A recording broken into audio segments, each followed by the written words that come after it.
जैसा कि विगत दिवस में आपको गद्य साहित्य के विषय में बताया गया था, पहला पाठ था भारतवर्षोन्नत कैसे हो सकती है, जो बाबू भारतेंद्र हरिश्चंद्र के द्वारा लिखा गया था, जिन्हें हिंदी खड़ी बोली का जनक भी माना जाता है।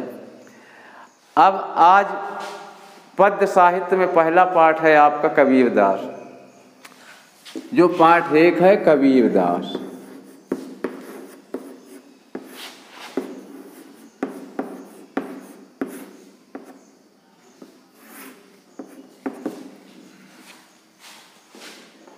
अब पूछे गए पाठ्यक्रम के अनुसार पहला पाठ कबीरदास है, जिसमें सबसे पहले कवियों या लेखकों का जीवन परिचय देना अति महत्वपूर्ण होता है और उनके जीवन के साथ साथ उनके द्वारा लिखी गई रचनाएं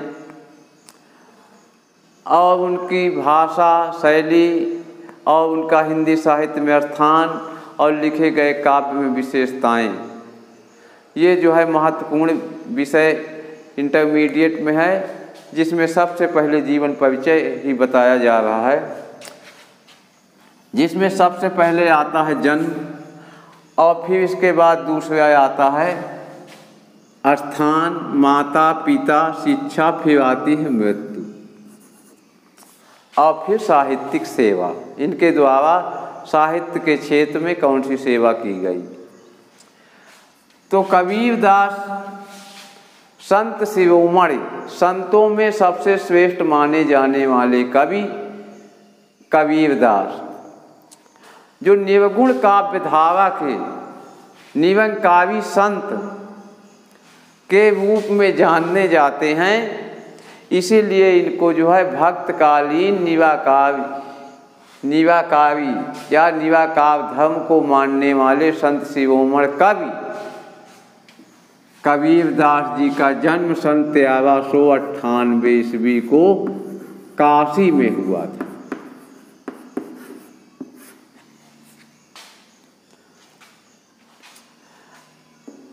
काशी में इनका जन्म जो है एक विधवा ब्राह्मणी के गर्भ से हुआ था। लोक अपवाद के कारण से वो उन्हें जाकर के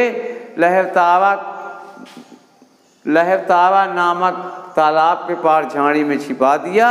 उधर से निकलने वाले दो दंपति जो जुलाहे का काम किया करते थे, उन्होंने देखा कि बच्चे की रोने की आवाज़ आ रही थी। सुन कर के वहाँ गए तो एक बच्चा रुदन कर रहा था और वो संतान विहीन थे। उसे पा करके उन्हें बड़ी प्रसन्नता हुई। वो ले जा कर के उसका पालन पोषण किया और शिक्षा दीक्षा दिया। इस प्रकार से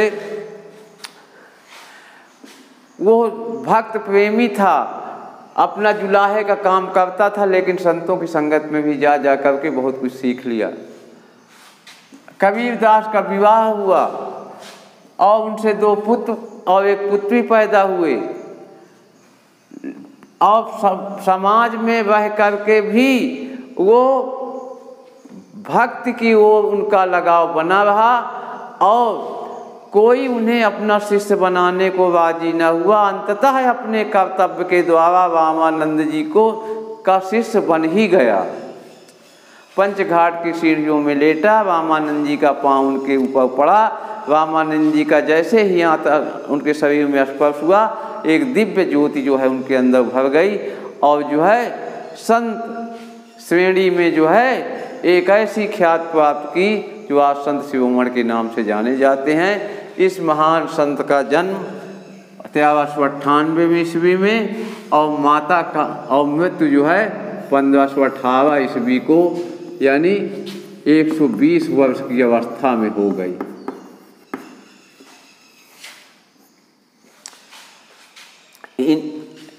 अब आती है इनकी शिक्षा दीक्षा जो थी कई भाषाओं की थी, क्योंकि पढ़े लिखे तो थे नहीं, किसी विद्यालय में गए नहीं। जहाँ जाते थे पंजाब गए, वहाँ की बांग्लू भाषा सीख लिए, पंजाबी बोलने लगे। हरियाणा गए, हरियाणवी सीख लिए। राजस्थान गए, राजस्थानी सीख लिए। बिहार गए, बिहारी सीख लिए। इस तरीके से कई भाषाओं का ज्ञान इनका था, लेकिन हाथ से लिख नहीं पाते थे। बोलने में बड़े प्रगढ़, बड़े विलक्षण थे। लेकिन लिखना नहीं जानते थे। इनकी शिक्षा इसलिए जो है कई भाषाओं की थी। अब आता है शिक्षा थी इनके द्वारा कृतित्व, कृतियाँ जिसे कह रहे हैं या रचनाएं कहेंगे।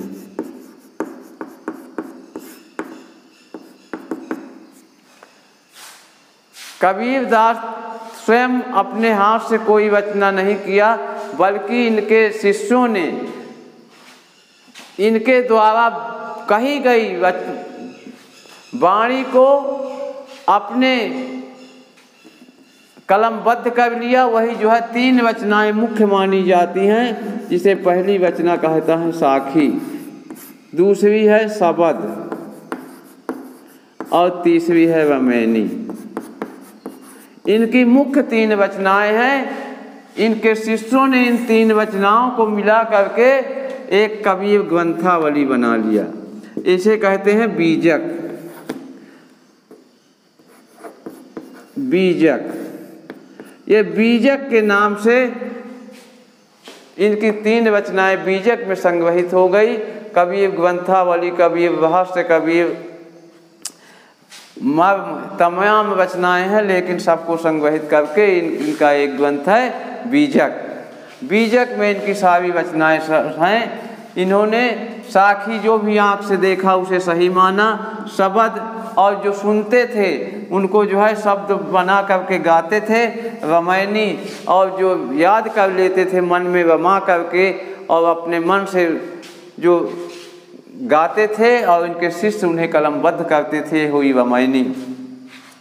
अब इनकी आती है भाषा।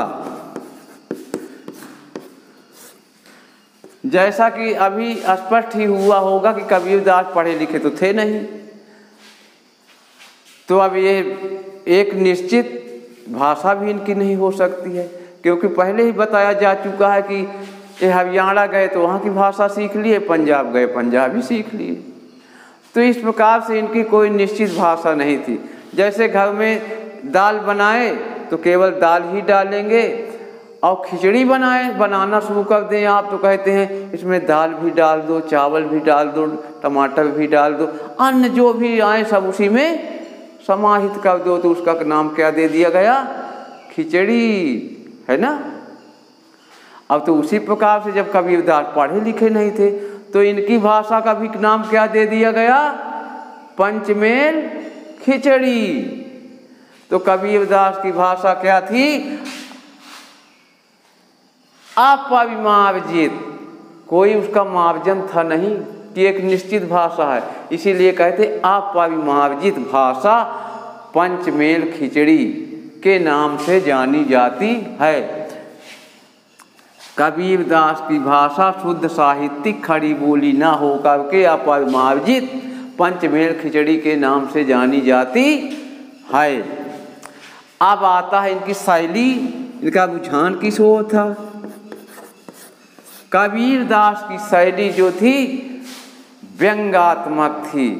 उन्होंने समाज को एक नई दिशा देने के लिए व्यंग किया है, कटाक्ष किया है। तो इनकी शैली क्या है? व्यंग्यात्मक शैली। दूसरी क्या है? उपदेशात्मक शैली।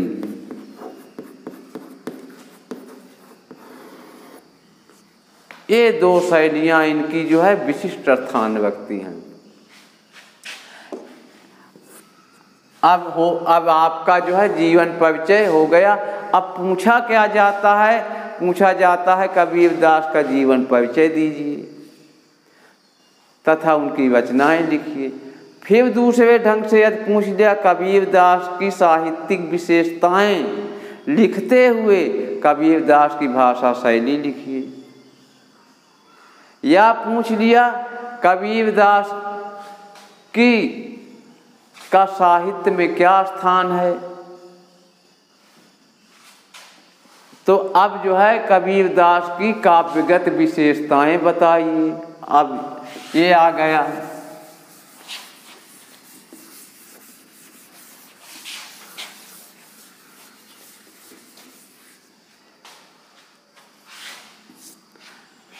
काव्यगत विशेषताएं।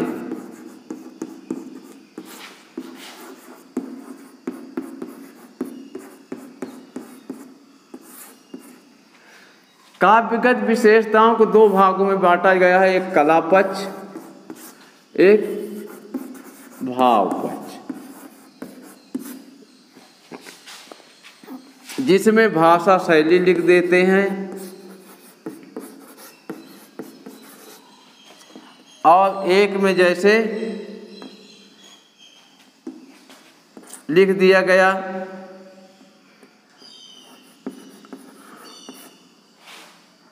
समाज जोन्मुखी विचार, हिंदू रीत रिवाजों पर कटाक्ष, मुस्लिम रीत रिवाजों पर कटाक्ष,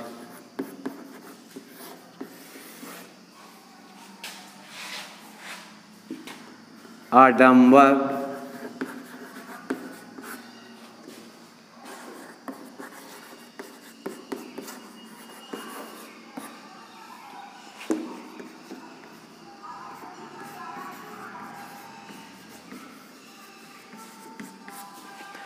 ये भाव पक्ष में इन्होंने अपने साहित्य में भाव क्या व्यक्त करना चाहा, समाज की ओर क्या ये देना चाहा, समाज की ओर। जैसे अब समाजोन्मुखी विचारधारा, समाज को यह विचार देना चाहा है कि हम सब ईश्वर की संतान है। ईश्वर कहीं मंदिर मस्जिद में नहीं रहता है। मूर्ति पूजा का इन्होंने विरोध किया था।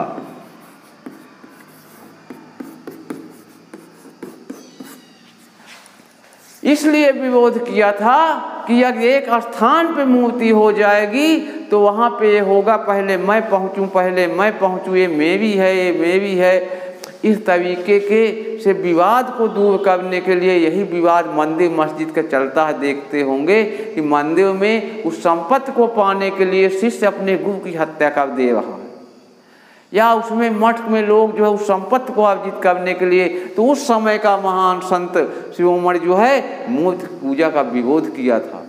इन्होंने कहा भी था, दुनिया ऐसी बावरी पत्थर पूजन जाए, और घर की चकिया कोई न पूजे, जाका पीसा खाए। ऐसे कहते थे। यदि पत्थर पूजे हर मिले तो मैं पूजूं जाए पहाड़। अगर इतनी बड़ी मूर्ति पूजने से भगवान मिलता है तो मैं जाकर के पहाड़ ना पूज लूं, जो 1 महीने में मिलना है मुझे अभी मिल जाए। इतना समाज का जो है विरोध किया था, आडंबर का। हिंदू आपन करे बड़ाई, गागर छुअन न देई, बेसन के पायंतर सोवे, देखो या हिंदू आई। ऐसा विरोध किया उन्होंने। किसी को डरा नहीं है समाज को, क्योंकि नई दिशा देना था। और जो है मुस्लिम को भी रीति रिवाजों से कहा है, कांकर पाथर जोड़ के मंदिर लिया बनाए, ता ऊपर चढ़ चिल्लात है का बहवा हुआ खुदाए। उन्होंने आडंबर का विरोध किया है।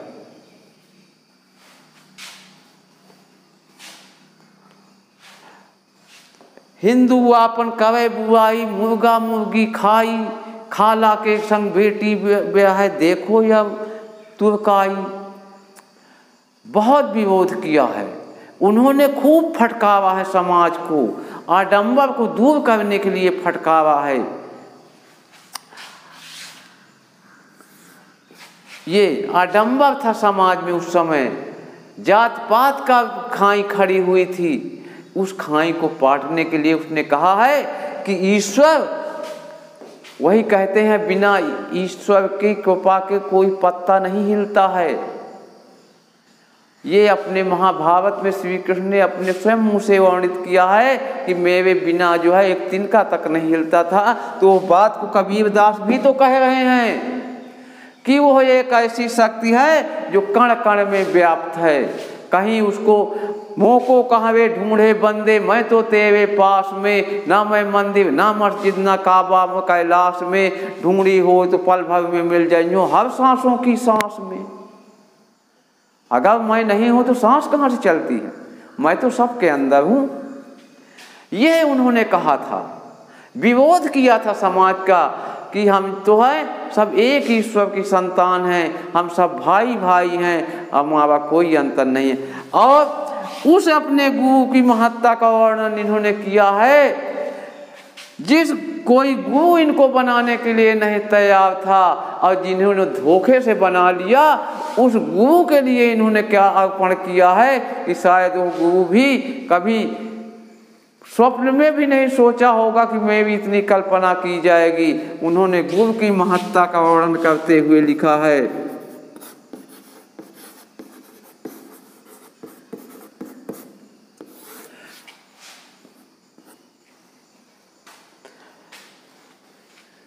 सतगुरु हम सो बीज कर कहिया एक प्रसंग, वर्षा बादल प्रेम का भीज गया सब अंग। उस पहली मुलाकात को रामानंद की पंचघट सीढ़ियों पे जब उनका हाथ पड़ा था तो उन्होंने कहा सतगुरु हमसे बीज कर कहिया एक प्रसंग। उन्होंने एक ही प्रसंग कहा था, उठ बेटा राम राम कह। जैसे ही राम नाम का शब्द सब पे हाथ और मुँह से राम नाम का निकला तो सतगुरु हमसे बीज को कहियो एक प्रसंग, अवश्य बादल प्रेम रस भीज गया सब अंग। उस दिन से मेरा अंग भीज गया था। आज भी उस आनंद के में मैं अपने गुरु की महत्ता का वर्णन कर रहा हूँ कि सब धरती कागज करूँ, लेखन करूँ बनवाए, और सात समुद्र की मस करूँ, फिर भी गुण रह जाए, गुरु गुण लिखा न जाए। इतना बड़ा गुरु की महत्ता का वर्णन किया है कि अगर संपूर्ण पृथ्वी को मैं कागज मान लूं और जितने पेड़ पौधे हैं उनकी मैं कलम बना लूं और जितने जो है 7 महाद्वीप में 7 समुद्र हैं उनकी मैं स्याही बना लूं, फिर भी सारे विश्व के लिए गुरु की महत्ता को लिखना आरंभ कर दें तो गुरु की महत्ता के लिखने के लिए जो है कागज कम पड़ जाएगा, स्याही कम पड़ जाएगी। इन्होंने गुरु के महत्व का स्थान दिया। साहित्य में स्थान या विशेष जिसे कहते हैं, कबीरदास जो है संत शिरोमणि कवि कबीरदास निर्गुण काव्य धारा में गिने जाते हैं।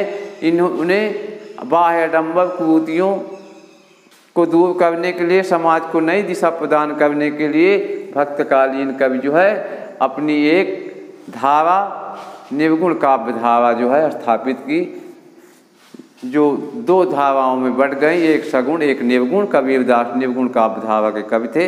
यहीं से आज जो है पहला अध्याय समाप्त होता है।